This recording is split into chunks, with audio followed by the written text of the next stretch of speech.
उत्तर मानचे नेते आणि सहकार बोर्डाचे संचालक असलेले पिंटू शेठ जगदाळे यांनी गेल्या काही दिवसापूर्वी सातारा जिल्हा परिषदेच्या प्राथमिक शिक्षणाधिकाऱ्यांना शनिवारच्या शाळेच्या वेळा पूर्ववत करण्याबाबत पत्रव्यवहार केले होते। शनिवारी शाळेच्या वेळा सकाळी 9 ते 1:30 करण्यात आल्या आहेत। वास्तविक ही वेळ विद्यार्थी व पालकांसाठी गैरसोयीची असल्याने अनेक पालक शेती, नोकरी व व्यवसाय या निमित्ताने दिवसभर बाहेर असतात, त्यामुळे त्यांना नेणे व आणणे अडचणीचे ठरते। वाहतुकीच्या साधनांचा अभाव तसेच दुपारचे ऊन यामुळे शनिवारच्या शाळेची वेळ ही सकाळी 7:30 ते 11:30 असावी अशी मागणी विविध संघटनांनी केली होती। त्याची दखल घेऊन राज्यसभा खासदार नितीन पाटील यांनी जिल्हा परिषदेच्या मुख्य कार्यकारी अधिकाऱ्यांना लेखी पत्र देऊन जिल्हा परिषदेच्या शाळांची वेळ पालक व विद्यार्थ्यांच्या मागणीनुसार पूर्वीप्रमाणे 7:30 ते 11:30 करण्याची विनंती केली आहे।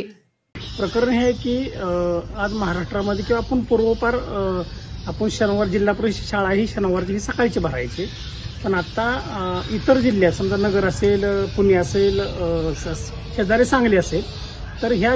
जिल्ह्यामध्ये सकाळची शाळा ह्या जरी शासनाचा जे असलं तर त्या जिल्हा परिषदेनं सकाळची शाळा ही 7:30 ते 11:30 पर्यंत केलेल्या आहेत। फक्त सातारा जिल्ह्यामध्ये फक्त टायमिंग ते 9 ते त्यांनी 21 केलेलं आहे, म्हणजे 1:30 केलेलं आहे। त्या अनुषंगानं मी काकांना मी ग्राउंड लेवलला बाबा काय विद्यार्थ्यांची काय अडचण असते, पालकाची काय अडचण असते, मी काकांना स्वतः पत्र दिलं होतं आणि मी स्वतः शिक्षणाधिकारी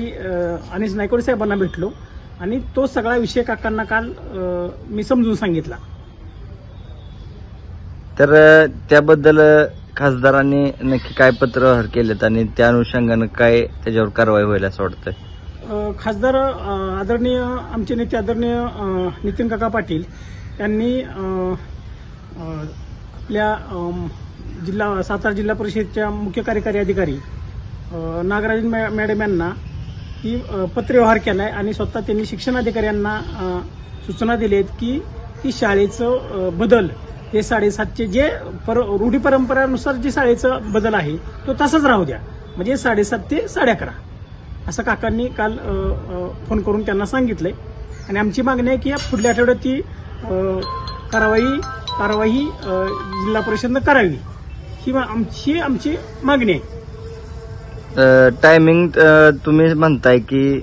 1:30 वाजेपर्यंत आहे, नक्की काय विद्यार्थ्यांची मागणी आहे किंवा काय पालकांची मागणी आहे त्यानुसार? शनिवारी 11 ते 1:30 जर टायमिंग असेल, 9:30 ते 1:30 जर टायमिंग असेल तर शेवटी कष्टकरी आपला हमान तालुका दुष्काळ किंवा सातारा जिल्ह्यात असू द्या की सकाळी आपली काही इंग्लिश मिडियम शाळा नाही की सकाळी बस येते, न्यायला बस आहे, सोडाय बस आहे, त्यामुळं कष्टकरी मजूर लोकांचे असे की सोडायला 1-1 किलोमीटर वस्ती शाळा आहेत आणि आता एवढं पावसाचं वातावरण आहे की विहिरी तोंडाला आलेत आणि त्यामुळे ह्या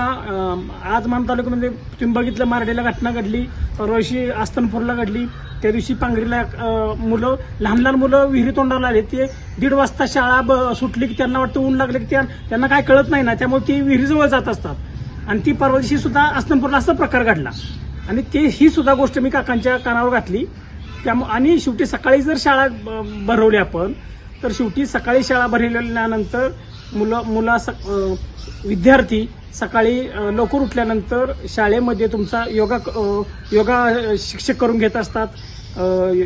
तुमचे कवायत होत असते, त्यामुळं मुलाची शारीरिक बौद्धिक जी बुद्धी आहे ती वाढत असते ना, ही आमची मागणी आहे। आपल्या तालुक्यातील जिल्ह्यातील बातम्या सर्वप्रथम पाहण्यासाठी आजच सातारा न्यूजला YouTube चॅनलवर सबस्क्राईब करा, लाईक करा, शेअर करा आणि बेल आयकॉन प्रेस करायला विसरू नका।